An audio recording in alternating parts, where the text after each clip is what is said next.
Good morning dear student all of you. आज हम लोग कूलॉम का नियम अध्ययन करेंगे और बहुत ही जबरदस्त और बेहतरीन ढंग से इसे प्रारंभ करेंगे। तो आप लोग मेरे साथ अंत तक बने रहिए। उम्मीद करता हूं कि ये वीडियो आपको अवश्य पसंद आएगी। मेरे पास यहाँ पे दो स्थिर बिंदु आवेश हैं। एक आपका Q1 है और एक आपका Q2 है। मैं मान लेता हूं कि इनके बीच की जो दूरी है वो आपका स्मॉल r है। अगर Q1 और Q2 दोनों बिंदु स्थिर आवेश हैं तो जाहिर सी बात है कि इनके बीच बल लगेगा। ठीक है, जो इनके बीच बल लगेगा हो सकता है कि आकर्षण का बल हो या हो सकता है कि प्रतिकर्षण का बल हो। यानी कि ये आकर्षण बल भी हो सकता है या प्रतिकर्षण बल भी हो सकता है। ठीक है, तब आइए हम लोग इसे डिफाइन करते हैं। जब दो स्थिर बिंदु आवेशों के बीच लगने वाला आकर्षण अथवा प्रतिकर्षण बल, फिर से सुनिए, दो स्थिर बिंदु आवेशों के बीच लगने वाला आकर्षण अथवा प्रतिकर्षण बल उन दोनों आवेशों के परिमाणों के गुणनफल के अनुक्रमानुपाती तथा उनके बीच की दूरी के वर्ग के व्युत्क्रमानुपाती होता है। फिर से एक बार सुनिए, दो स्थिर बिंदु आवेशों के बीच लगने वाला आकर्षण अथवा प्रतिकर्षण बल उन दोनों आवेशों के परिमाणों के गुणनफल के अनुक्रमानुपाती तथा उनके बीच की दूरी के वर्ग के व्युत्क्रमानुपाती होता है। ठीक है, यही आपका कूलॉम का नियम है। तो आइए इसको अच्छे से यहाँ पे लिख लेते हैं। दो स्थिर बिंदु आवेशों के बीच लगने वाला आकर्षण अथवा प्रतिकर्षण बल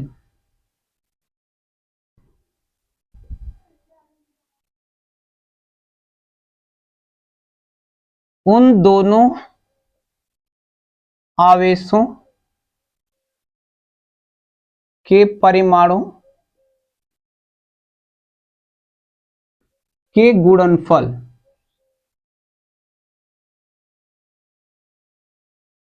के अनुक्रमानुपाती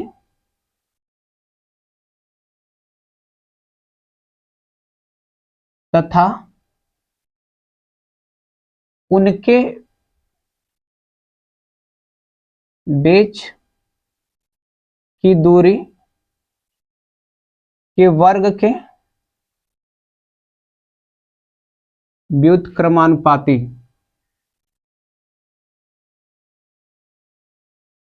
होता है। ठीक है, यही कूलॉम का आपका नियम है।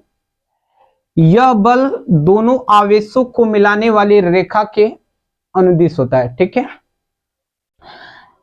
अगर यहां से F बराबर करें तो एक नियतांक लग जाएगा कि Q1 इंटू Q2 बटा के R स्क्वायर।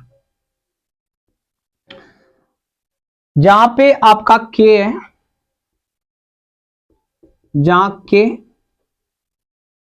एक नियतांक है जिसे माध्यम का परावैद्युतांक कहते हैं। ठीक है, तो आइए अब देख लेते हैं कि यदि दोनों आवेशों के बीच y अनिर्वात हो तो K का मान क्या होगा।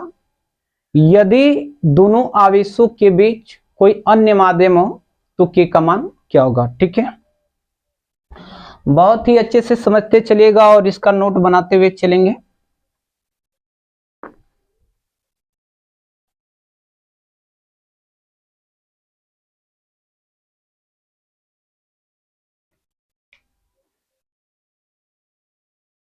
यदि दोनों आवेशों के मध्य वायु या निर्वात हो तो के बराबर आपको मिलेगा 1/4πε0 बराबर होगा 9.0 गुणे 10 की पावर 9। ठीक है, इस स्थिति में यहां पे जो बल होगा 1/4πε0 Q1 इंटू Q2 बटा के R² ये होगा। ठीक है, जहां आपका ε0 है निर्वात की विद्युतशीलता। ठीक है, जहां ε0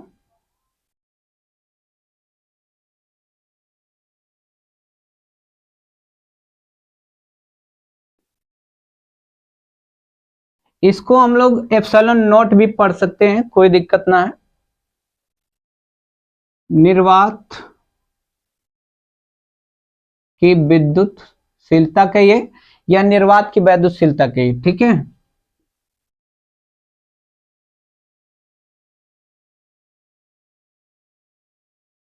जिसको इंग्लिश में बोलते हैं आपका परमिटिविटी ऑफ फ्री स्पेस। ठीक है, अब यहां से निर्वात की विद्युतशीलता का अगर मात्रक निकालेंगे, ठीक है, तो अगर ε0 का गुणा यहां पे करेंगे तो आपको मिल जाएगा ε0 बराबर, ठीक है, f का गुणा यहां पे कर देंगे तो आपको मिल जाएगा सीधे सीधे Q1 इंटू Q2 बटा के 4πf इंटू R²। यहाँ पे 4π जो है आपका वो कांस्टेंट है, तो यहाँ पे कह सकते हैं कि Q1 इंटू Q2 बटा के FR²। आवेश का मात्रक होता है आपका कूलाम, चूंकि यहाँ पे Q1 और Q2 है तो ये आपका हो जाएगा कूलाम स्क्वायर। ठीक है, बटा के बल का मात्रक न्यूटन होता है और दूरी का मात्रक यहाँ पे मीटर होता है, तो ये R² है तो मीटर स्क्वायर लिख देंगे। ठीक है, यानी कि जो ε0 का मात्रक होगा वो कूलाम स्क्वायर प्रति न्यूटन मीटर स्क्वायर होगा। ठीक है, अब इसका विमेय सूत्र देख लेते हैं। तो इसका जो विमेय सूत्र होगा वो आपका क्या होगा, देखिए ध्यान से। जो कूलाम है, कूलाम यानी कि आवेश Q बराबर IT से हम लोग इसका विमेय सूत्र जान सकते हैं कि इसका विमेय सूत्र AT होगा। ठीक, तो यहाँ पे रखेंगे AT का होल स्क्वायर बटा के हो जाएगा आपका न्यूटन मीटर स्क्वायर। जो बल का विमेय सूत्र होता है वो आपका MLT की बीमा -2 होता है। ठीक है, और ये मीटर है तो L स्क्वायर इसका विमेय सूत्र हो जाएगा। यहां से जब इसका विमेय सूत्र निकालेंगे तो m की बीमा -1, L की बीमा -1 और T की बीमा यहां से आपको 4 मिल जाएगी और A की बीमा आपको 2 मिल जाएगी। अर्थात निर्वात की विद्युतशीलता का जो विमेय सूत्र होगा वो आपका m की बीमा -1, L की बीमा -1 और T की बीमा 4 और A की बीमा 2 होगा। ठीक है, अब आइए यहां से समझ लेते हैं इसका अंकिक मान।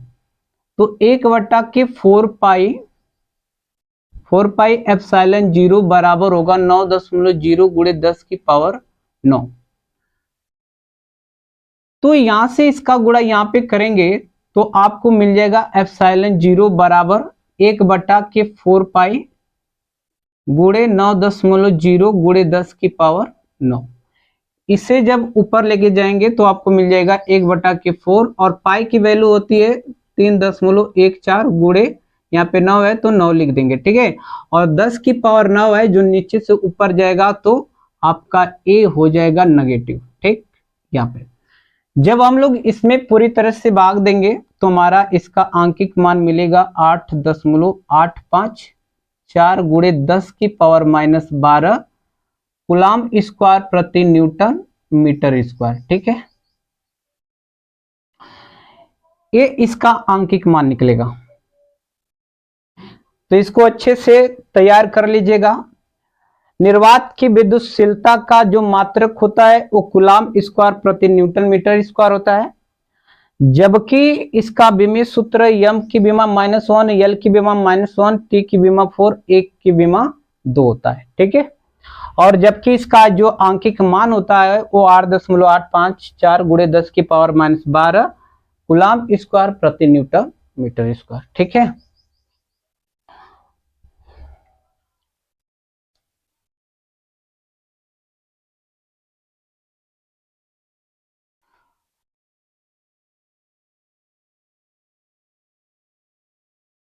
यदि दोनों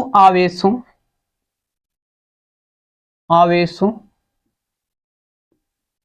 के मध्य कोई अन्य माध्यम हो,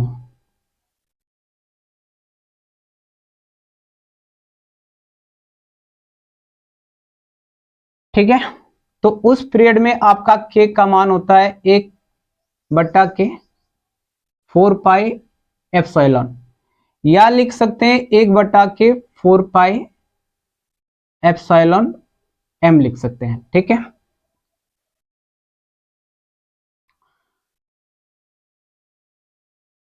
तो आइए अब जानते हैं कुछ और बातें। ठीक है,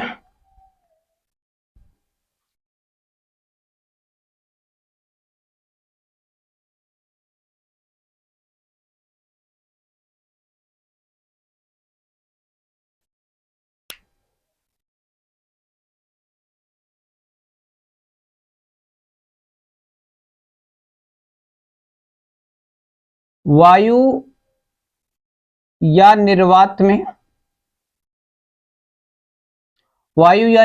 में दोनों आवेशों के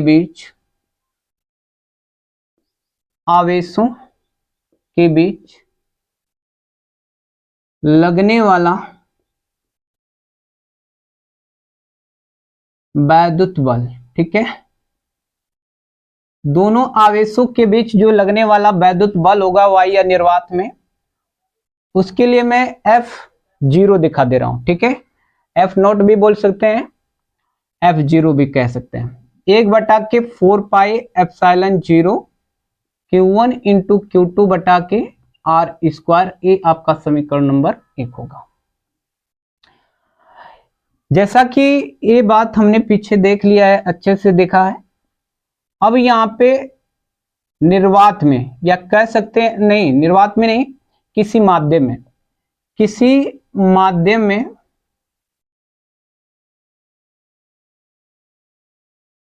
दोनों आवेशों के बीच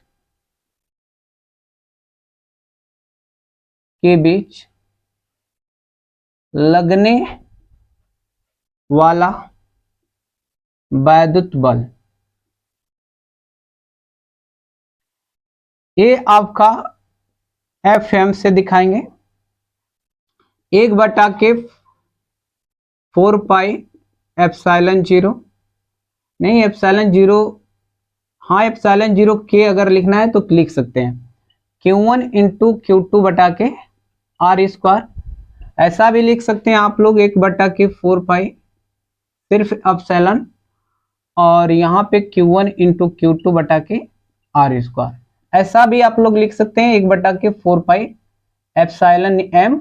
ठीक है, और Q1 इंटू Q2/के R स्क्वायर। तो इसको हम मान लेते हैं समीकरण नंबर 2। जब समीकरण 1 में भाग लगाएंगे समीकरण 2 का, तो यह आपको मिलेगा F0/के Fm बराबर, जब इसमें भाग लगाएंगे ना तो हमको सीधे सीधे यहां पे मिलने वाला है एप्सिलॉन m/के एप्सिलॉन 0, या कह सकते हैं कि एप्सिलॉन/के एप्सिलॉन 0। ठीक है, या ठीक है, इतना तो प्राप्त होगा। और इसी के अनुपात को आप लोग कहेंगे या तो के कहेंगे या तो बोल सकते हैं एप्सिलॉन आर। ये आपका प्राप्त होगा। ठीक है, तो जहां पे आपका जो एप्सिलॉन है ये आपका परावैद्युत पदार्थ की वैद्युतशीलता है, या कह सकते हैं माध्यम की निरपेक्ष वैद्युतशीलता। ठीक है, और जो एप्सिलॉन जीरो है आपका, वो आपका निर्वात की विद्युतशीलता है, के माध्यम का परावैद्युतांक है, या इसे स्मॉल ई आर से भी डिनोट कर सकते हैं, ई आर नहीं, इसे एप्सिलॉन आर से भी डिनोट कर सकते हैं। ठीक है, तो आइए यहां पे लिख,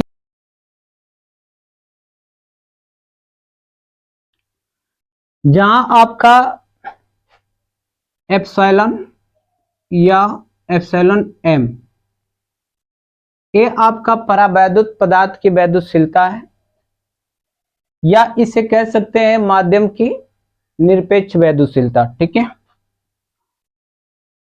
परावैद्युत पदार्थ की वैद्युतशीलता,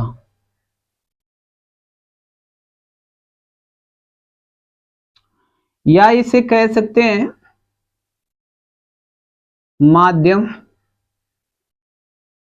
की निरपेक्ष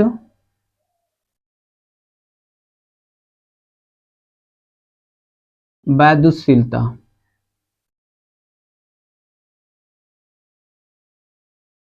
ठीक है, जहां पे आपका एप्सिलॉन जो है, ठीक है, ये तो हो गया। जहां पे आपका के या एप्सिलॉन आर जो है, के या एप्सिलॉन आर ये आपका माध्यम का परावैद्युतांक है। ठीक है, माध्यम का परावैद्युतांक, या इसे कहते हैं आपेक्षिक वैद्युतशीलता, इसको आपेक्षिक वैद्युतशीलता भी कह सकते हैं। ठीक, तो आइए देखते हैं कि माध्यम का परावैद्युतांक, तो आइए देखते हैं माध्यम का परावैद्युतांक की परिभाषा इसके आधार पे क्या होता है। ठीक है,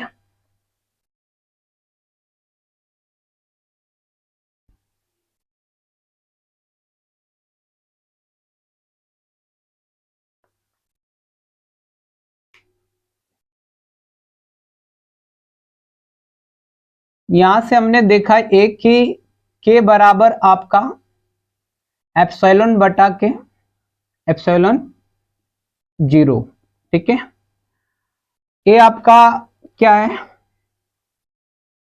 परावैद्युत परावैद्युत पदार्थ की वैद्युतशीलता, और ये आपका निर्वात की वैद्युतशीलता। यानी कि हम लोग कह सकते हैं कि परावैद्युत पदार्थ की वैद्युतशीलता और निर्वात की वैद्युतशीलता के अनुपात को माध्यम का परावैद्युतांक कहा जाता है। तो इसको हम लोग अच्छे से लिखेंगे। ठीक है, माध्यम का परावैद्युतांक,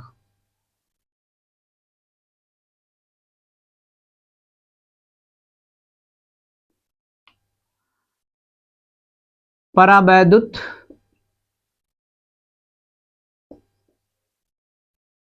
पदार्थ की वैद्युतशीलता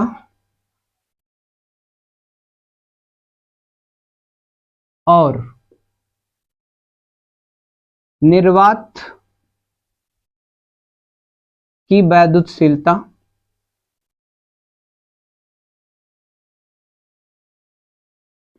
के अनुपात को माध्यम का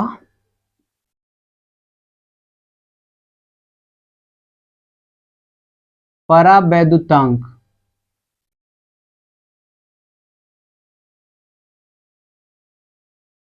कहते हैं। इसे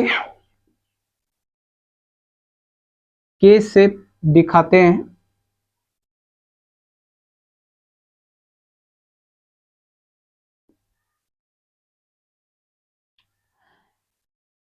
इसका मान अब हम लोग देखेंगे कि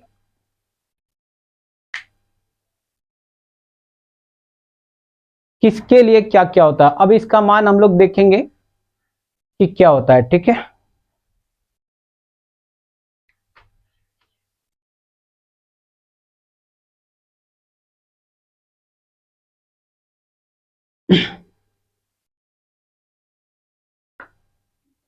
तो आइए देखते हैं के का मान भिन्न भिन्न पदार्थों के लिए क्या क्या होता है, ठीक है। तो के का मान यहाँ पे हेडिंग लगा लेंगे हम लोग। इधर लिखेंगे हम लोग पदार्थ, ठीक है, और इधर लिखेंगे परावैद्युतांक।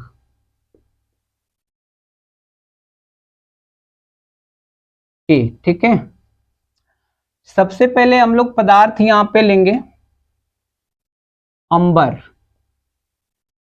अंबर के लिए के का जो मान होता है 2.8 होता है, और इतना ही मान होता है कड़ा प्लास्टिक के लिए भी।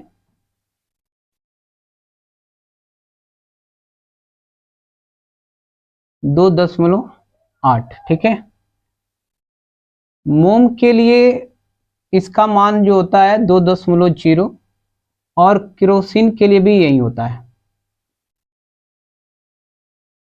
2.0। कांच के लिए इसका जो मान होता है आपका वो 5.1 होता है। और ब्रक के लिए इसका मान होता है आपका 6। वायु के लिए जो इसका मान होता है वो 1.0000536 होता है, ठीक है। और निर्वात के लिए जो इसका मान होता है वो आपका होता है 1.0000000, ठीक है। तो हम लोग यहाँ पे कह सकते हैं कि वायु और निर्वात जो है वो लगभग लगभग आपस में बराबर है। तो यहां से कह सकते हैं कि वायु या निर्वात के लिए, वायु या निर्वात के लिए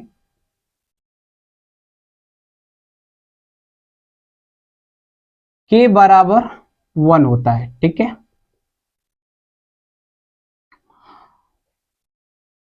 और यहां पे देखेंगे कि अन्य पदार्थों के लिए जो के का मान है, वायु और निर्वात को छोड़कर अन्य पदार्थों के लिए जो के का मान होता है, एक बात और यहाँ पे नोट कर लेंगे हम लोग, जल यानी कि पानी के लिए, ठीक है।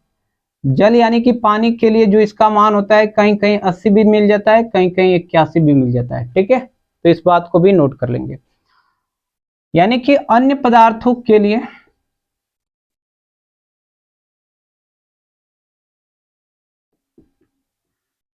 के का जो मान है वो ग्रेटर देन 1 है, ठीक है। यानी कि कह सकते हैं कि अन्य पदार्थों के लिए के का मान ग्रेटर देन 1 होता है, यानी कि एक से बड़ा ही होता है, ठीक है। और यहां पे ध्यान से देखेंगे कि चालक पदार्थों के लिए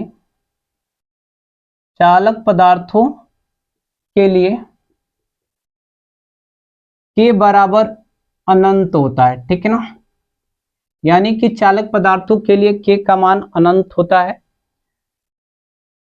अब आइए कुछ और जान लेते हैं हम लोग, और ये सब बहुत ही जबरदस्त पॉइंट है, तो आप लोग इसको अच्छे से नोट कर लेंगे और आगे समझते हैं।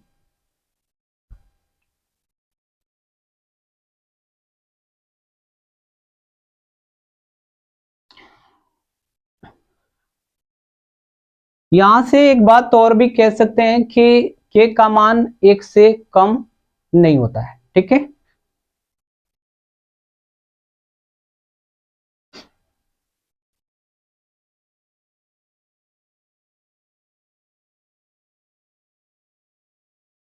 हेडिंग लगाएंगे कूलाम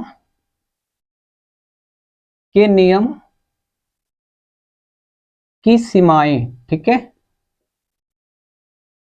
तो कूलाम के नियम की जो सीमाएं हैं, सबसे पहले हम लोग तो ये देखेंगे कि जो कूलाम का नियम है यह केवल स्थिर बिंदु आवेशों के लिए सत्य है, जबकि गतिशील आवेशों के लिए यह सत्य नहीं है।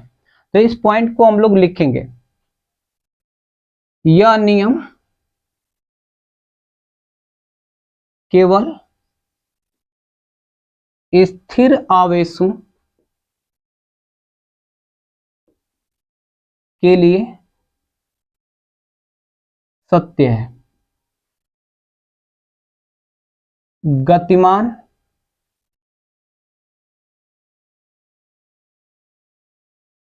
आवेशों के लिए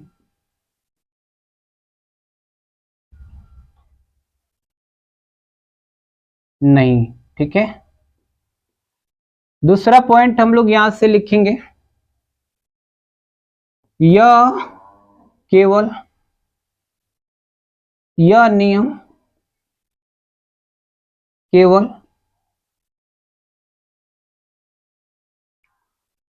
बिंदु आवेश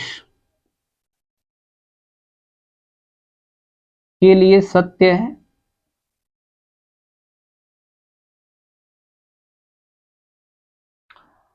तीसरा पॉइंट यहां पे हम लोग लिखेंगे, यह नियम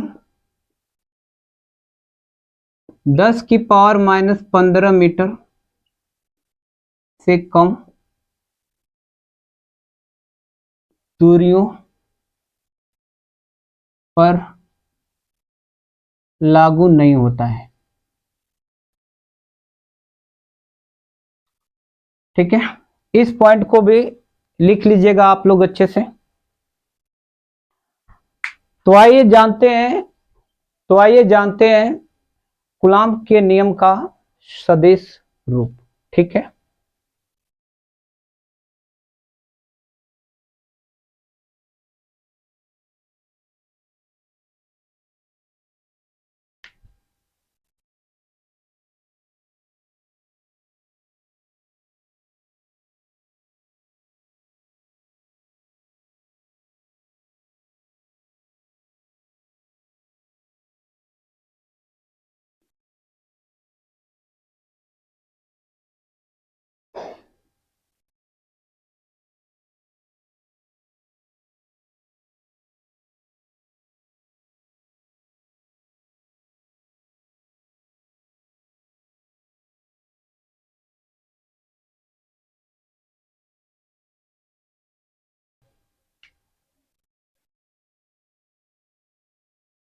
यहाँ पे मेरे पास दो स्थिर बिंदु आवेश हैं, ये आपका Q1 है, ये आपका Q2 है। अगर ये दोनों स्थिर बिंदु आवेश हैं तो ये दोनों एक दूसरे पर फोर्स लगाएंगे। ठीक है, Q1 Q2 पर फोर्स लगाएगा और Q2 Q1 पर फोर्स लगाएगा। तो Q1 के कारण Q2 पर लगने वाला जो फोर्स होगा उसकी दिशा इधर की ओर होगी और वो होगा आपका F21, यानी कि Q1 Q2 पर फोर्स लगा रहा है, Q2 भी Q1 पर फोर्स लगाएगा और उसके लिए डायरेक्शन इधर की ओर होगी, यानी कि Q1 पर लगने वाले जो बल की डायरेक्शन होगी ना वो इधर की ओर होगी और ये होगा आपका F12। ठीक, मैं मान लेता हूं कि इनके बीच की दूरी स्मॉल r है, बट यहाँ पे ये देखेंगे कि Q1 के कारण Q2 पर जो फोर्स लग रहा है उसके लिए जो इनके बीच का दूरी होगा वो वेक्टर R21 होगा। ठीक है, और Q2 के कारण Q1 पर जो फोर्स लग रहा है उसके लिए इनके बीच की दूरी होगा वेक्टर R12 होगा। ठीक है, अब यहाँ पे कूलाम का नियम लागू करेंगे। कूलाम के नियमानुसार कूलाम के नियमानुसार यहाँ पे हम लोग लिख सकते हैं Q2 के कारण Q1 पर लगने वाला वैद्युत बल ए आपका होगा Q2 के कारण Q1 पर जो लगने वाला बल है वो आपका ए है, यानी कि F12। तो यहां से मिल जाएगा 1/4πε0 Q1 इंटू Q2 बट्टा के वेक्टर R12 का होल स्क्वायर, और इसका यूनिट वेक्टर भी लिखना पड़ेगा, एकांक वेक्टर जिसे बोलते हैं। ठीक है, अब आइए यहां पे हम लोग देखते हैं कि Q1 के कारण Q2 पर लगने वाला फोर्स क्या है। Q1 के कारण Q2 पर लगने वाला वैद्युत बल,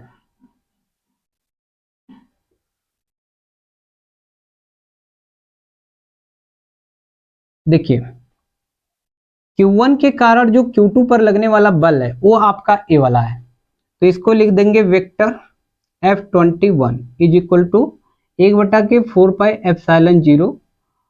यहाँ पे Q1 इंटू Q2 बट्टा के होगा वेक्टर R21 का होल स्क्वायर। ठीक है, और इसका यहाँ पे यूनिट वेक्टर भी होगा, तो R कैप यहाँ पे लिखेंगे और यहाँ पे 21 भी लिख देंगे। ठीक है, तो ये रहा कूलाम के नियम का सदिश रूप। ठीक है, इस प्रकार से भी लिख सकते हैं, और भी इसके लिखने के ढंग है, बट आप लोग इतना ही जानिए काफी है। ठीक है, अगर Q1 के कारण लगने वाला बल इधर की ओर है, इसकी डायरेक्शन इधर की ओर है, और Q2 के कारण Q1 पर लगने वाला बल की डायरेक्शन इधर की ओर है, तो मैं कह सकता हूं कि यहाँ पे जो आपका F12 होगा, ठीक है,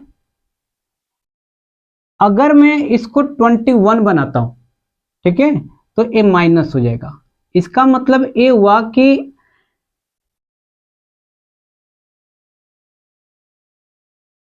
इन दोनों पर लगने वाला जो बल की डायरेक्शन है वो एक दूसरे के विपरीत है।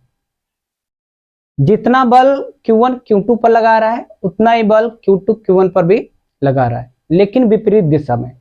इसका मतलब ये हुआ कि यहां पे न्यूटन का क्रिया प्रतिक्रिया बल का नियम लागू हो जाएगा। ठीक है, यानी कि हम लोग कह सकते हैं कि कूलाम के नियम का सदिश रूप न्यूटन के तृतीय नियम का पालन करता है। तो इस नोट को हम लोग यहाँ पे लिख लेंगे, बहुत बढ़िया से अच्छे से लिख लेंगे कि कूलाम के नियम का सदिश रूप। ठीक है, कूलाम के नियम का सदिश रूप न्यूटन के तृतीय नियम का पालन करता है।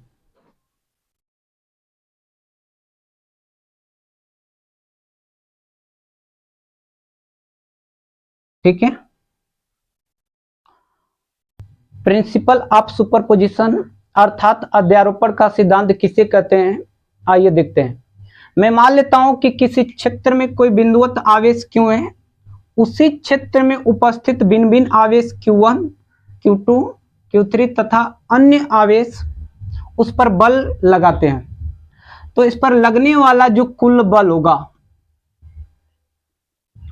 भिन्न भिन्न आवेशों द्वारा इस पर लग रहे बलों के सदिश योग के बराबर होता है। ठीक है, तो इसको सबसे पहले हम लोग यहाँ पे लिख लेंगे। ये आपका Q इंटू Q1 के बीच लगने वाला बल है, ये आपका Q और Q2 के बीच लगने वाला बल है, ये आपका Q और Q3 के बीच लगने वाला बल है। ठीक है, तो कह सकते हैं कि किसी एक आवेश पर उसी क्षेत्र में उपस्थित सभी आवेश बल लगाते हैं, और उस पर लगने वाला कुल बल सभी बलों के सदिश योग के बराबर होता है। तो इसको यहां पे लिख लेंगे, किसी एक आवेश पर उसी क्षेत्र में उपस्थित सभी आवेश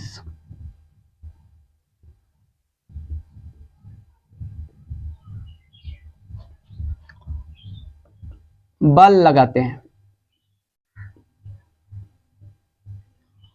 और उस पर लगने वाला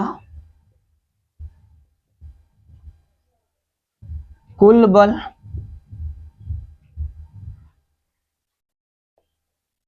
सभी बलों के सदिश योग के बराबर होता है। यही आपका अध्यारोपण का सिद्धांत है। अगर यहाँ पे कूलाम का नियम लागू किया जाए तो मैं मान लेता हूं Q1 और Q के बीच की दूरी आपका R1 है, Q और Q2 के बीच की दूरी आपका R2 है, Q और Q3 के बीच की दूरी आपका R3 है। ठीक है,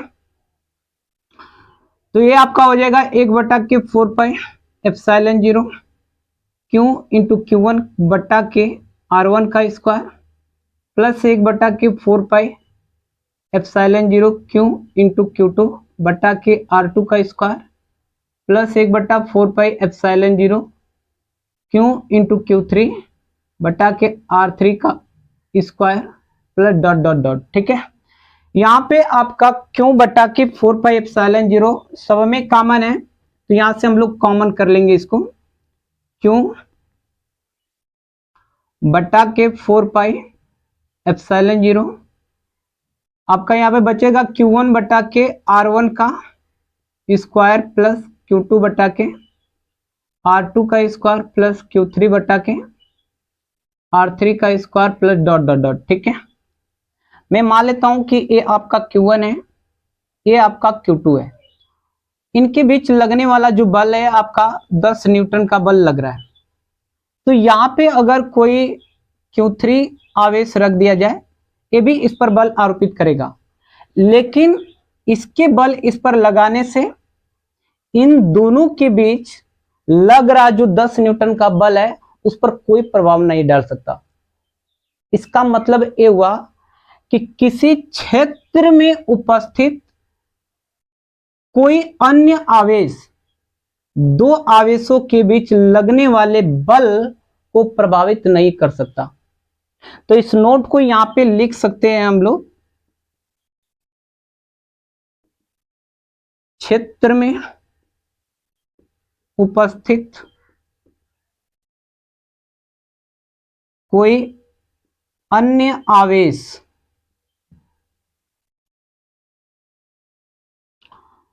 दो आवेशों के बीच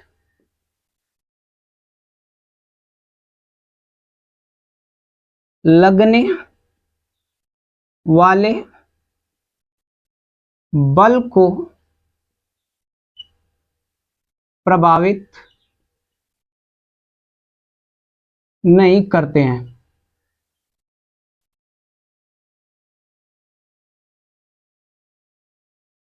तो आज के लिए बस इतना ही। अगर वीडियो पसंद आए तो लाइक करें, शेयर करें, कमेंट करें और सब्सक्राइब करना ना भूलिए। Okay, bye, thank you.